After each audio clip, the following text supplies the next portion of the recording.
50 লক্ষ রিক্সা শ্রমিকের জীবন জীবিকায় যদি আপনারা হাত দেন, তাহলে শুধু প্রেস ক্লাব কেন, সারা দেশকে আমরা অচল করে দেব।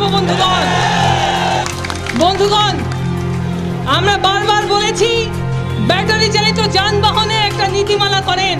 তারা বারবার বলছেন এই যানবাহন অবৈধ। অবৈধ কি বৈধ কি? কেন লাইসেন্স দিয়ে এটাকে বৈধ করছেন না? আপনারা বলছেন এই যানবাহন অ্যাক্সিডেন্ট করে। আমরা বলছি কোন যানবাহন অ্যাক্সিডেন্ট করে না? এমন একটা যানবাহনের নাম বলেন যেটা অ্যাক্সিডেন্ট করেন না। আমরা বলছি ব্রেকের সমস্যা, ডিজাইনের সমস্যা, প্রত্যেকটা জিনিস এখানে ডিজাইন করে এগুলিকে মডিফাই করা সম্ভব। এগুলিকে আপনি রিপেয়ার করতে পারবেন, ডিজাইন করতে পারবেন। মানুষের ক্ষুধা আপনি রিপেয়ার করবেন কিভাবে? মানুষের ক্ষুধা আপনি আজকে আইন করে ব্যাটারি চালিত যানবাহন বন্ধ করতে পারবেন, কিন্তু মানুষের ক্ষুধা কি আপনি আইন করে বন্ধ করতে পারবেন? বন্ধুগণ, আজকে আমরা বলতে চাই, আপনারা বলছেন বিদ্যুতের অপচয় হয়। আপনারা যে এসি রুমে বসে এই রিক্সা বন্ধের ঘোষণা দিচ্ছেন, ওই এসিতে প্রত্যেক ঘন্টায় 3 ইউনিট বিদ্যুৎ খরচ করে। সেই এসি তো আপনারা বন্ধ করছেন না, আর রিক্সা 3 ইউনিট বিদ্যুৎ নিয়ে একটা পরিবারের কর্মসংস্থান করে, অন্য সংস্থান করে, সেইটা বন্ধ করার দিকে আপনাদের আগ্রহ। এখানে নানান রকম বক্তব্য এসেছে, আপনারা শুনেছেন। শ্যামপুরের ওনারা বলেছে সেখানে নানান রকম কার্ড সিস্টেম আছে।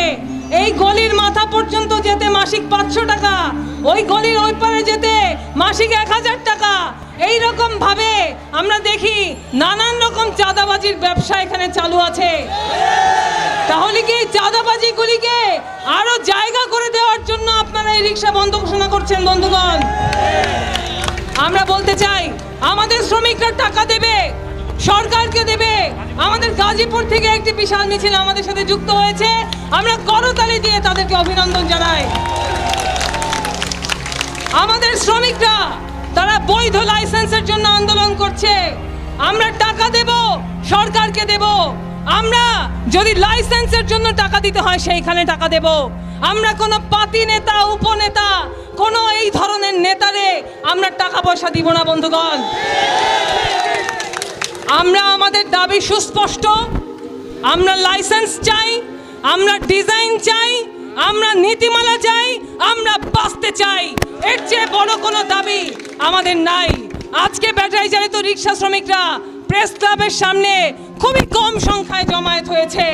সারা দেশে 50 লক্ষ রিক্সা শ্রমিকের জীবন জীবিকায় যদি আপনারা হাত দেন, তাহলে শুধু প্রেস ক্লাব কেন, সারা দেশকে আমরা অচল করে দেব। বন্ধুগণ, আমরা এখনো বলছি সময় আছে। আপনাদের এই দায়িত্বহীন, অবিবেচক, অমানবিক, গণবিরোধী সিদ্ধান্ত থেকে আপনারা সরে আসুন। আর যদি সেটা সরে না আসেন, কিভাবে বাধ্য করতে হয় সেটাই শ্রমিকরা রাজপথে প্রমাণ দেবে। আমরা তাদের সাথে থাকব। আমাদের দাবি আমরা আদায় করেই ঘরে ফিরব, এই আশাবাদ ব্যক্ত করে আপনাদের সবাইকে বিপ্লবী শুভেচ্ছা জানিয়ে আমার বক্তব্য শেষ করছি।